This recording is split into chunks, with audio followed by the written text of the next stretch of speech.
Hello friends, welcome to my YouTube channel. तो आज की इस वीडियो में हम यूजीसी नेट प्रैक्टिस सेट 2 के बारे में बात करेंगे। इससे पहले हमने यूजीसी नेट प्रैक्टिस सेट 1 किया था, जिसकी लिंक आपको डिस्क्रिप्शन बॉक्स में मिल जाएगी। तो फर्स्ट क्वेश्चन है हमारा मैच द फॉलोइंग, जिसके अंदर हमें 2 लिस्ट गिवन है। फर्स्ट लिस्ट के अंदर हमें थ्योरी के बारे में बताया है एंड सेकेंड लिस्ट के अंदर हमें बताया है कि ये थ्योरी किसने डेवलप करी है। तो expectancy theory, theory Z, participation theory and hygiene theory. तो इसका करेक्ट आंसर है ऑप्शन सी इज़ करेक्ट। इसके अंदर आता है हमारा there are various theory of motivation developed by different thinker and philosopher. Expectancy theory of motivation is developed by Victor Vroom. Theory of Z of motivation is developed by William Ouchi. Participation theory of motivation is developed by Douglas. Hygiene theory of motivation is developed by Frederick Herzberg. इसके बाद हमारा question number 2 आता है high level of performance can be achieved through. हमारा जो high level of performance है वो किस फंक्शन की हेल्प से अचीव हो सकता है। तो इसका करेक्ट आंसर है option A, function A multiply M multiply O. इसकी मदद से हमारा high level of performance achieve होता है। Question number 3, the main cause of poor industrial relation.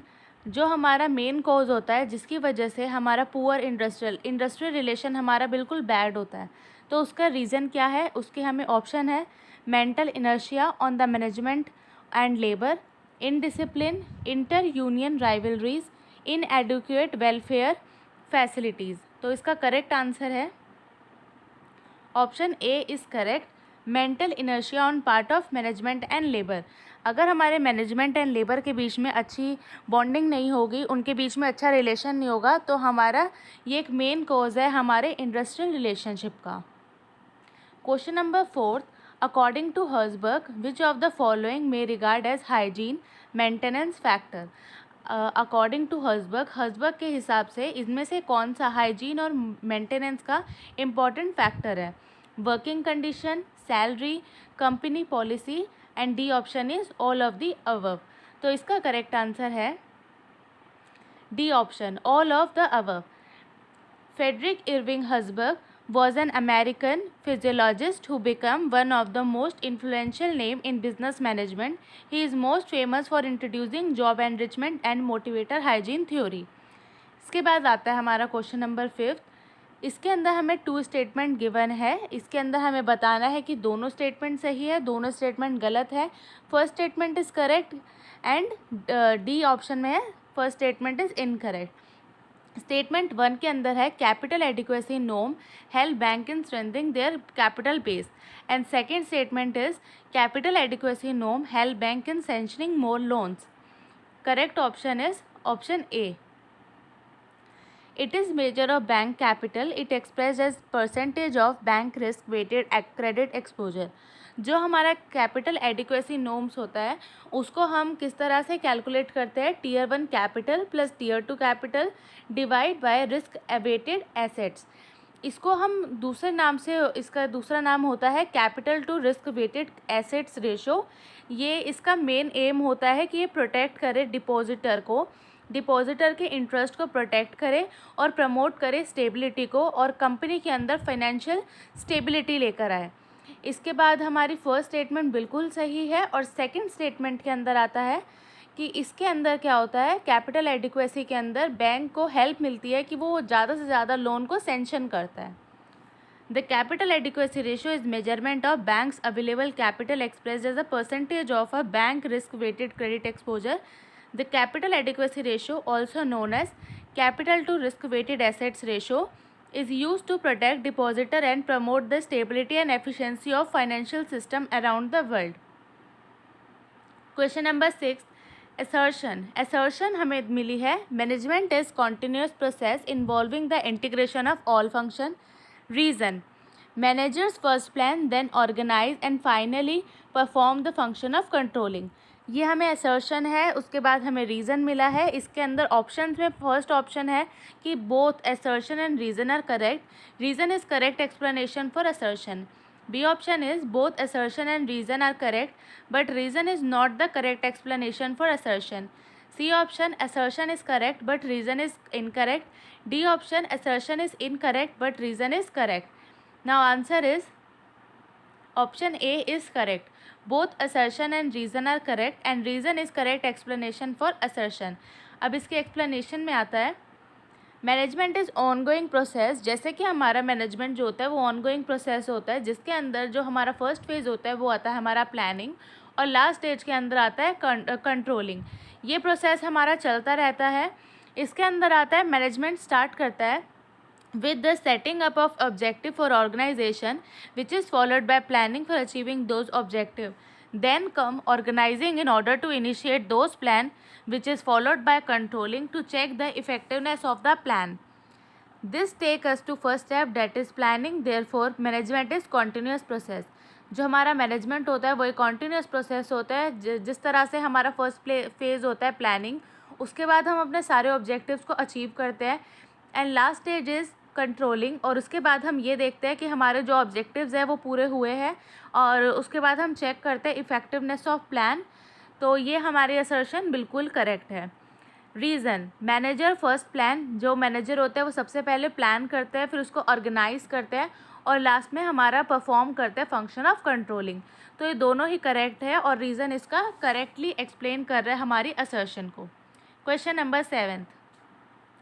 Who said management is a social and technical process that utilize resource, influence human action and facilitates change in order to accomplish an organization's goal. ये जो हमारी statement है ये हमें किसने दी थी? First option is Robert, second is Joss Massie, third is Michael and D is Henry. तो इसका करेक्ट आंसर है option B is correct, Joseph Massie. उसके बाद आता है question number 8. Aggregate turnover does not include. जो हमारी एग्रीगेट टर्नओवर होती है उसके अंदर हम क्या इंक्लूड नहीं करते हैं? A option is inward supply on which tax is payable by a person on reverse charge basis. B exempt supplies. C export of goods and services और both. Option D inter state supply of person having the same permanent account number. Now correct answer is option A, inward supply on which tax is payable by a person on reverse charge basis, that is not included in the aggregate turnover. Aggregate turnover mean the aggregate value of all taxable supplies excluding, इसके अंदर जो हम नहीं लेते हैं, value of inward supplies on which tax is payable by a person on reverse charge mechanism, exempt supply, export of goods and services, and interstate supply of person having the same PAN number. To compute it on all India basis, exclude central tax, state tax, union territory tax, integrated tax and cess.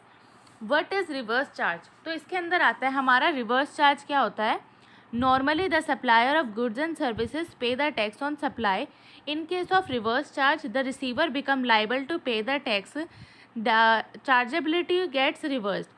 इसके अंदर आता है reverse charge. के अंदर होता है अगर हमारा नॉर्मल कंडीशन के अंदर बात करें तो जो हमारा सप्लायर होता है उसको हमारा जो होता है वो टैक्स पे करना पड़ता है, बट रिवर्स चार्ज के अंदर जो रिसीवर होता है वो डायरेक्टली पे करता है बैंक को.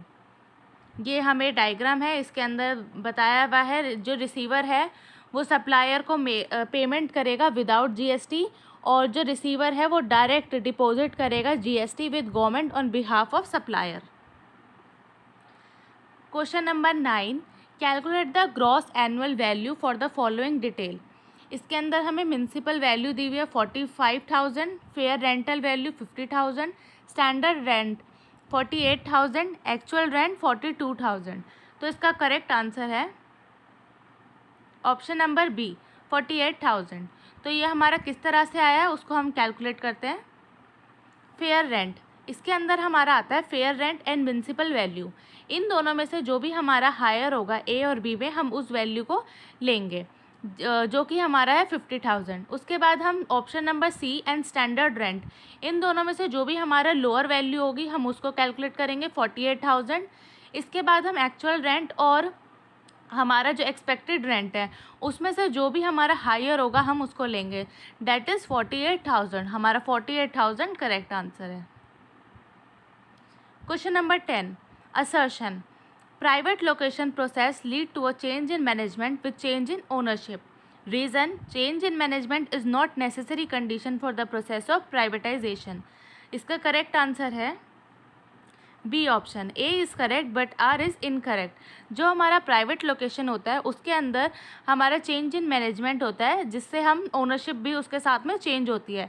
बट चेंज इन मैनेजमेंट की वजह से वो ज़रूरी नहीं है कि हमारा प्रोसेस जो है प्राइवेटाइजेशन का वो भी चेंज हो। Question number 11, if the current ratio is 2:1 and working capital is 60,000, what is the value of current assets? इसका करेक्ट आंसर है option C is correct. No explanation. Current ratio का हमारा फॉर्मूला होता है current assets upon current liability, जो कि हमें question के अंदर गिवन है 2:1।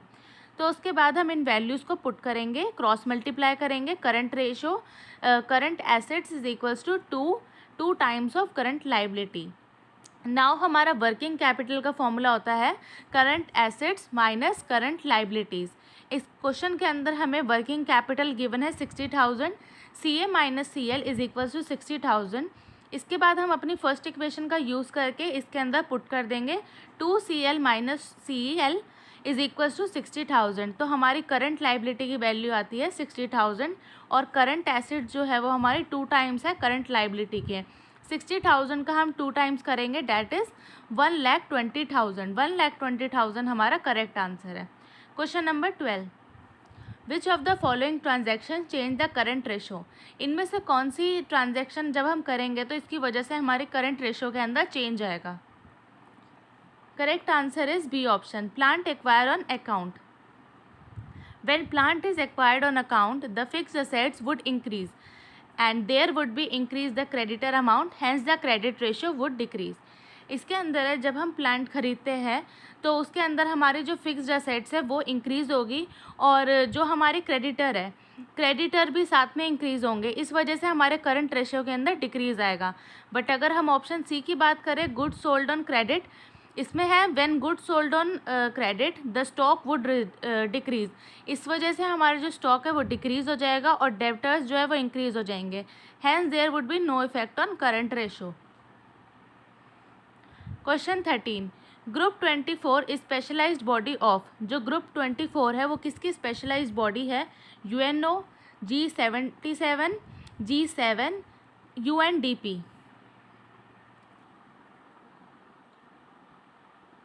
Correct answer is option B. G24 is specialized body of G77. G24 is a group of countries that work together to coordinate the position of developing country on international monetary and financial issues. इसके अंदर 24 countries साथ में काम करते हैं जिससे कि वो कोऑर्डिनेट कर सके और पोजीशन की वो डेवलप कर सके डेवलपिंग कंट्रीज़ को और IMF funding and financial issues. G24 membership is not strictly limited to 24 countries and any member of G77 can join discussion. The group actually had 28 full members as of December 2020. Furthermore, China has been a special invitee since 1981. इसके अंदर हमारे 24 member countries यहाँ third point में given है। Question 14, The Kinn demand curve model of oligopoly was developed by। Kinn demand curve oligopoly का model ये हमारा किसने डेवलप करा था? Option A Paul, option B Augustin, option C Stackelberg, option D Edgeworth. Correct answer is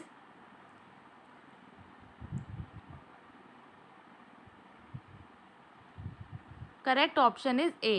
The Kinn demand curve of oligopoly was developed by Paul M. In 1939, instead of laying emphasis on price output determination, the model explained the behavior of oligopolist organization. इसके बाद हमें इसकी following assumption बताई है किन demand curve की।